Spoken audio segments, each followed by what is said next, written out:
presidente Jair Bolsonaro e seu vice, Hamilton Mourão, foram diplomados pela Justiça Eleitoral agora há pouco em Brasília. A diplomação é um passo importante para que o eleito possa tomar posse, e isso ocorrerá no dia 1º de janeiro.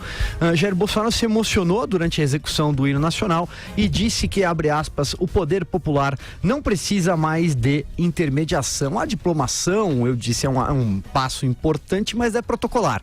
Vamos então a outros assuntos que cercaram o noticiário em relação ao presidente eleito. O futuro ministro da Justiça, Sérgio Moro, falou pela primeira vez sobre o relatório do COAF, o Conselho de Controle de Atividades Financeiras, que apontou movimentação de R$1.200.000 em uma conta de Fabrício José Carlos de Queiroz, ex-assessor do deputado e senador eleito Flávio Bolsonaro.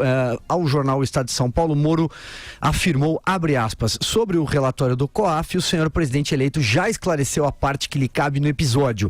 O restante dos fatos deve ser esclarecido pelas demais pessoas envolvidas, especialmente o ex-assessor, ou por apuração. O presidente Jair Bolsonaro também se pronunciou no domingo. Ele disse que o ex-motorista do seu filho Flávio é quem dará as explicações sobre os depósitos que foram feitos. E por aí vai, Vera Magalhães. Pois é, tem aí muitos assuntos concernentes ao governo que a gente vai tratar hoje. Na cerimônia que acabou de acabar, Bolsonaro disse duas coisas. Uma, a meu ver, bastante importante e com a qual eu concordo totalmente.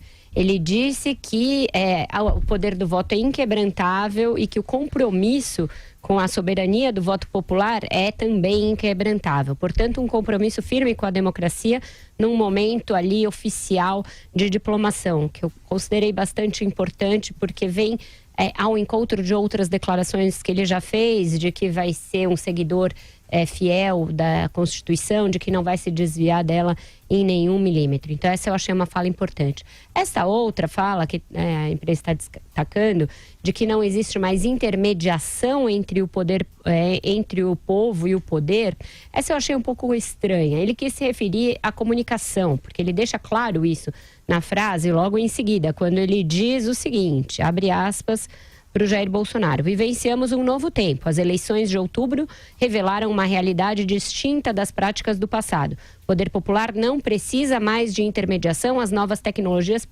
permitiram uma relação direta com o eleitor e seus representados. Uma coisa é a forma como se faz comunicação. A outra forma é como se faz representação política.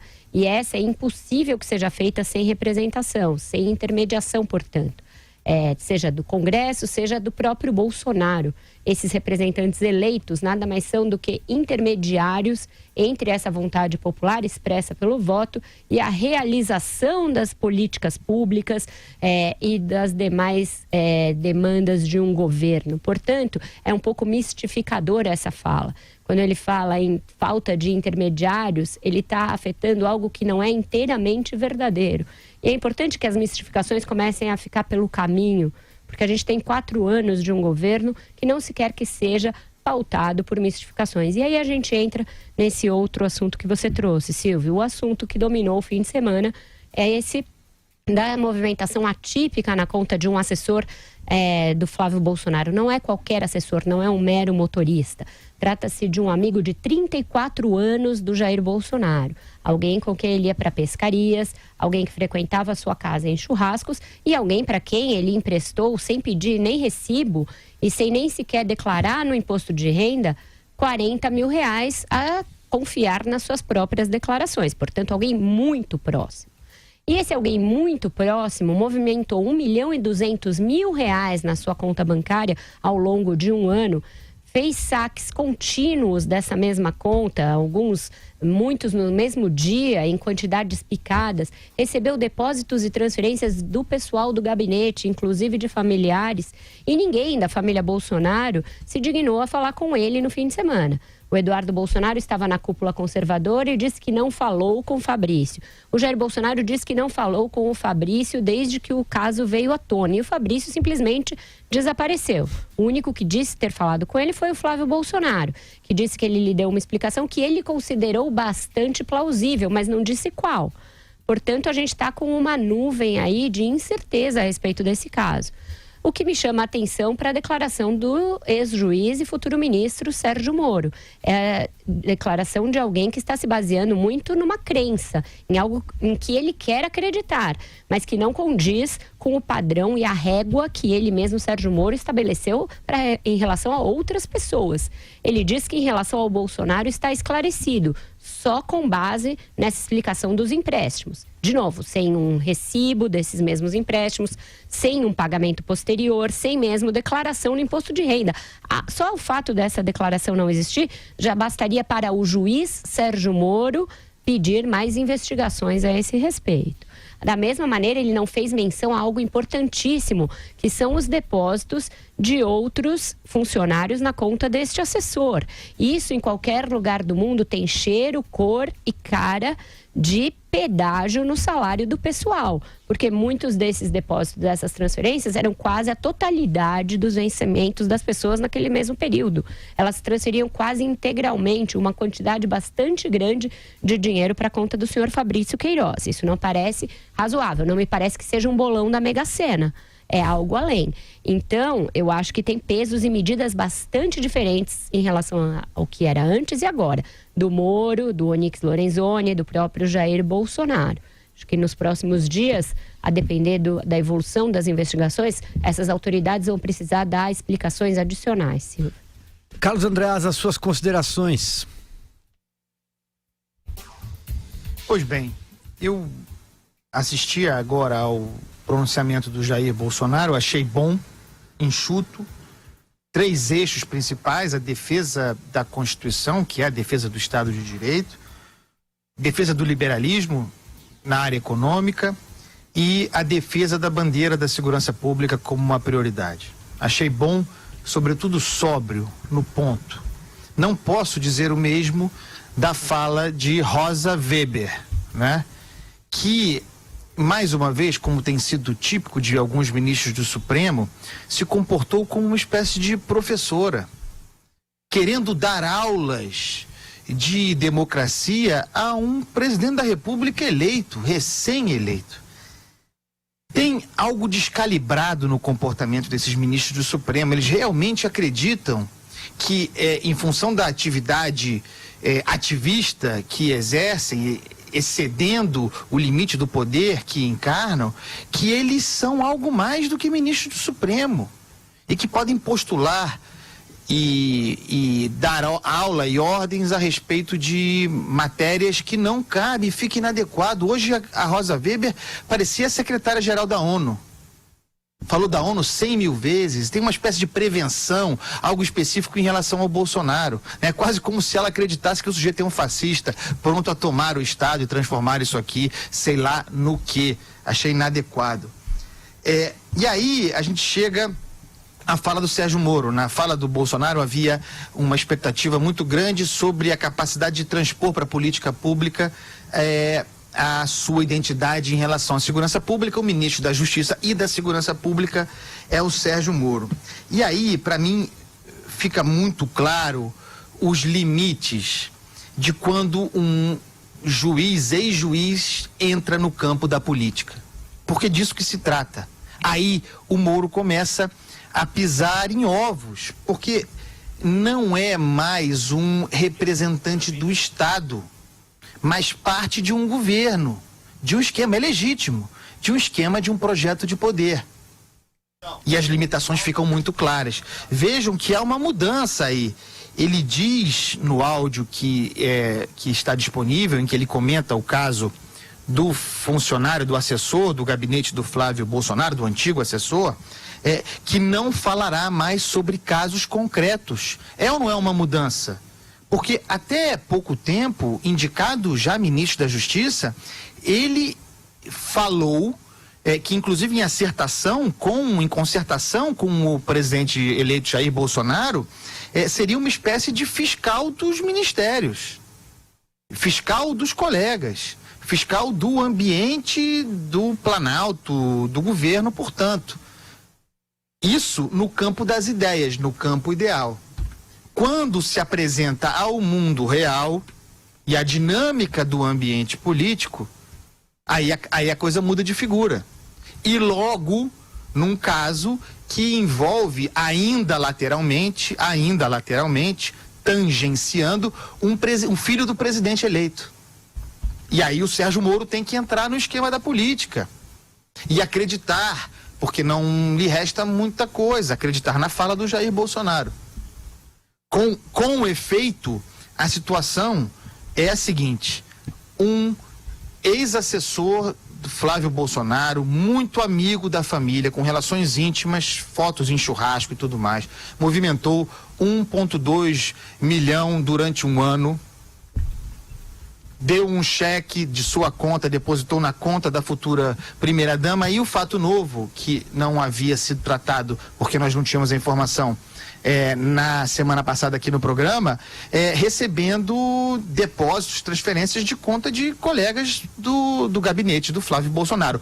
Isso implica, compromete o Flávio Bolsonaro ou o Jair Bolsonaro? Não, diretamente não. Mas é bastante bizarro, e precisa ser investigado, o desaparecimento do senhor Queiroz.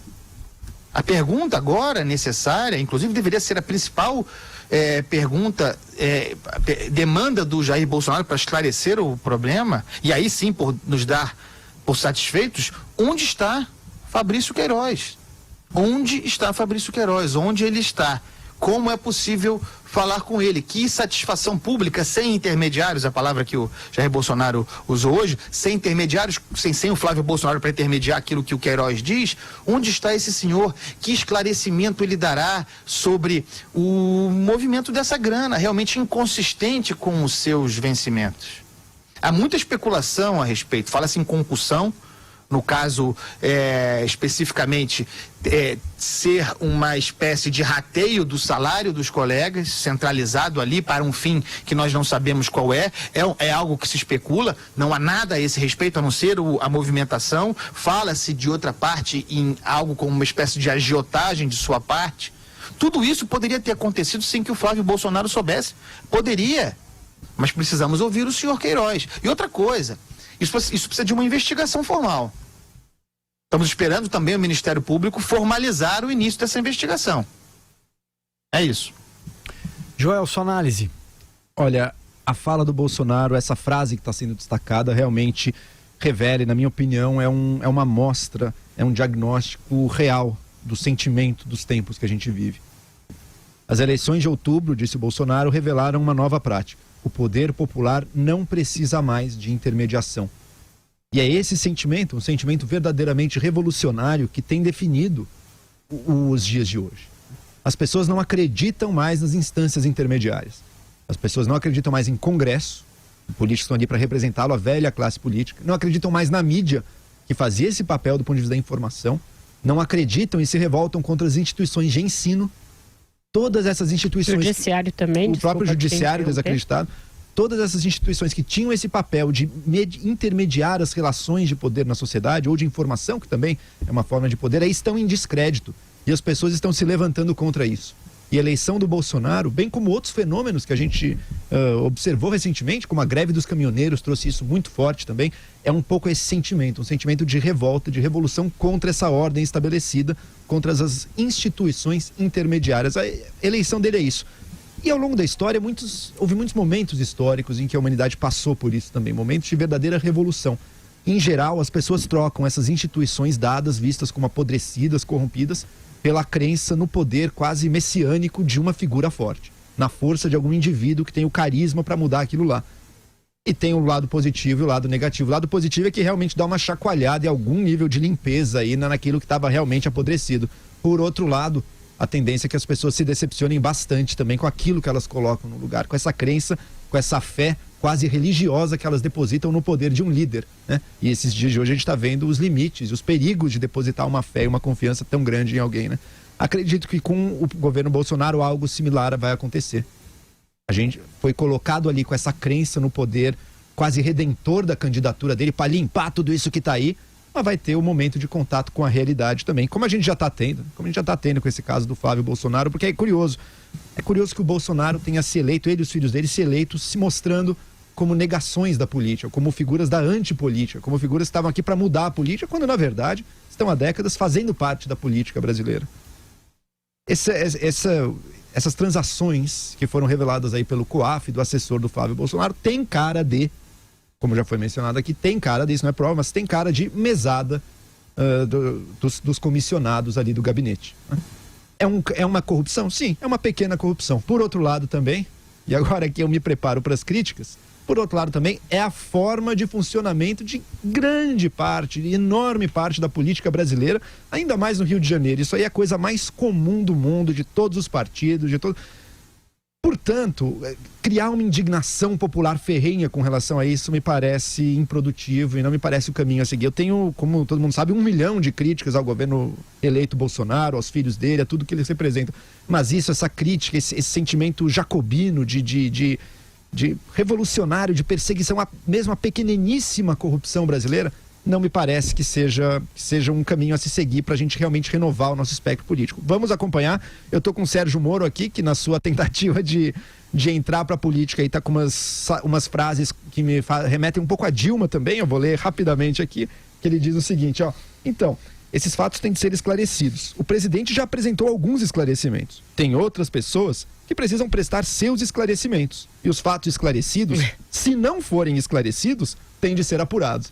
Estou com o Sérgio Moro aí, vamos esclarecer e apurar esses fatos aí, mas não é com isso que se baseia a minha, pelo menos, visão sobre o que o governo Bolsonaro é ou não é. Não vamos ter ilusões. Se for isso que parece ser, esse é o modo de funcionamento normal da política brasileira. Tem que ser melhorado. Não adianta fazer uma caça às bruxas em cima disso.